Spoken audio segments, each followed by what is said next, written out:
Hello and welcome to this first lesson of this course on how to draw a manga character. I would like to start explaining several concepts we have in our minds about Japanese culture, and the first thing I want to talk about is the definition of manga. We know manga as a comic or story about different subjects that in the beginning started being everyday life stories.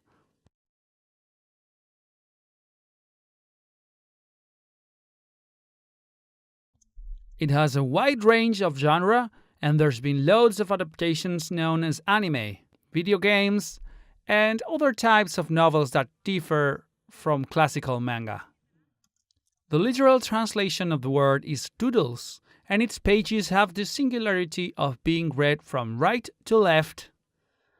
The history of this graphic representation, this kind of literature, starts in 1868. Because loads of Western people arrived to Japan and ended up mixing up cultures. In 1945, US authorities decided to ban manga, and wouldn't be until 1959-1960 that a new style called gekiga was created, which was a manga style oriented to a more mature audience. This way, new genres appeared that were more violent or more suggestive, and also new topics like horror or samurai stories, erotic or mobs, etc. We're going to start talking about the types of manga. We start with KODOMO, which is oriented to kids. It has a very childish style, and we can find, for example, Pokemon in this category. Shonen targets young adolescents. For example, One Piece tells the story of a group of pirates. Then there's shoujo, which is made for adolescent girls and usually is about romantic stories. Seinen is aimed at young and adult men, and the stories are a bit deeper.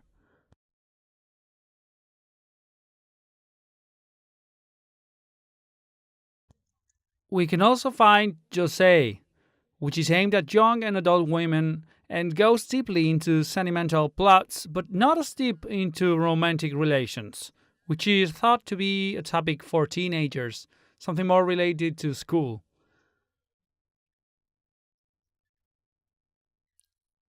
Then there's loads of genre we can come across, like yuri, yaoi, harem, or mecha. Genre that have more specific plots like robots or love stories between boys or girls or bigger groups, horror, etc.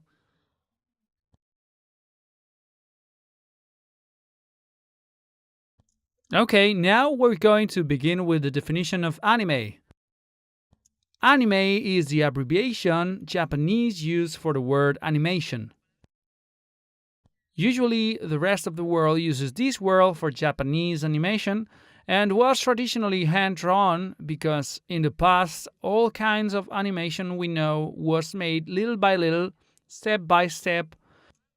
But new technology has made it easier for artists with the coloring and visual effects because it gives us more control over the work, and what this does is it helps cartoonists in the process of traditional animation.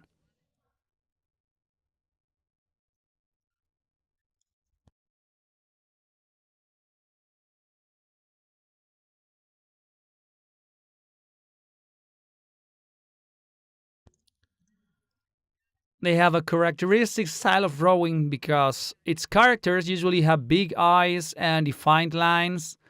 Their colors are striking, and they have a very reduced mouth movement when talking.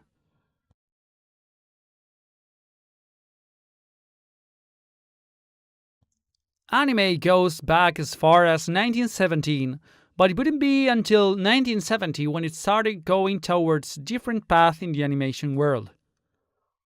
This style of animation touched complex topics like, for example, violence or existentialism and its language was more mature.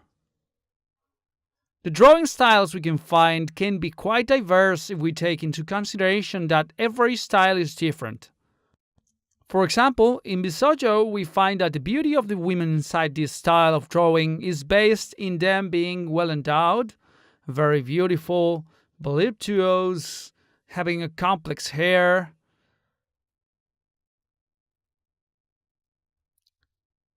Bishonen, it represents beautiful young men.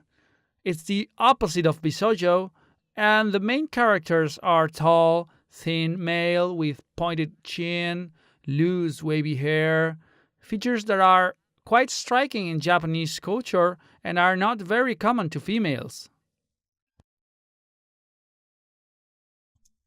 Moe literally means burning, and it exaggerates the adorable features of the characters.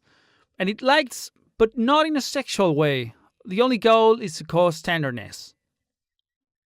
Like, for example, these girls we can see here, they have very big eyes, warm tones, and are very aesthetically appealing.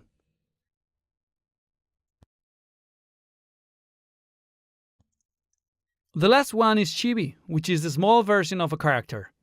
It translates as dwarf, and it presents these characteristics in which we can see that the heads are bigger than their bodies and they have very exaggerated features, almost deformed. What we're going to do is a brief analysis to finish, for example, of this image here, in which we can see it enhances the eyes, the hair, the body, and the face of the girl, because if you notice, eyes are big, the hair, well, there's lots of shades, but it's beautifully designed. Her body tends to be thin, not in a very statuesque way, but for example, her face can transmit lots of feelings with a lot of expressiveness compared with the Western animation.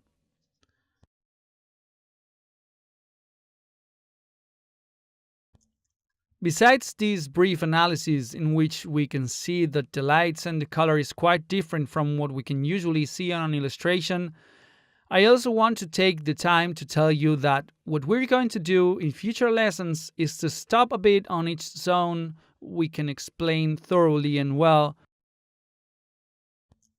What we're going to do is design our own anime manga character inside the smoothest style our illustration can have.